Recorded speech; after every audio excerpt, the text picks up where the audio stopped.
Sa usapin pa rin ng Pogo Hub sa Porac, Pampanga, kasama sa mga na-rescue ang ilang alagang hayop doon. Ang masakit, higit 1 linggo na silang walang makain o mainom man lang na tubig. Para bigyan ng mukha ang balita, Mobile Journal, Denise Valdesancho. Hindi lang mga Chinese worker ang natagpuan sa sinalakay na Pogo Hub sa Porac, Pampanga. Pero kung ang mga Chinese na yan na-deport na, paano naman ang mga rescued animals na natagpuan kasama nila?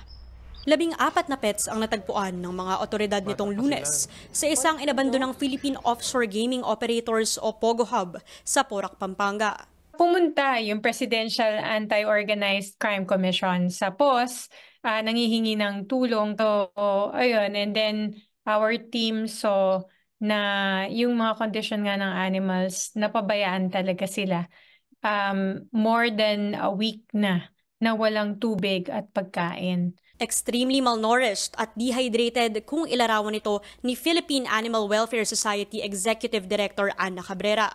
Tinatayang mahigit 10 araw na walang kain o inom ang mga rescued animals. Yung isang aspin, nagdig in na yung collar sa leeg. And meron siyang wounds. Tapos isang husky mix is meron siyang limp. Binlood test yung mga dogs, lahat sila may various forms of either anemia or liver problems. Sabi ng Presidential Anti-Organized Crime Commission o PAOC, gumagawa na sila ng manhunt upang mahanap ang may-ari.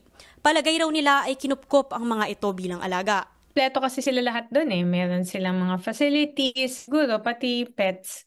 Kumuha din sila. And obviously, bumili sila ng mga purebred pets, aside from aspins din na nandun. Kasabay ng pagputok ng balita, nagdagsaan ang mga may interest na mag-adopt lalo na sa mga purebred dogs. Pero hindi raw basta-basta ang proseso nito. Nice naming paalala na yung mga nare-rescue namin, lahat ng nare-rescue namin ay kinakapon when they're healthy enough. So hindi nila pwedeng pagkakitaan or i-breed itong aso, and we have always been known for our stringent screening methods. Bago nga mag-adopt, ensuring that the pets are healthy comes first. Kaya kung nais mong makatulong, aside from the cash donation, we need yung spot-on treatment for tick and fleas. Medyo may kamahalan yun. Or anything that will help us buy the medicines and the treatment. Laging tatandaan, pets are family, hindi merchandise o kaya status symbol. Kaya't maging responsable sa pag-aalaga.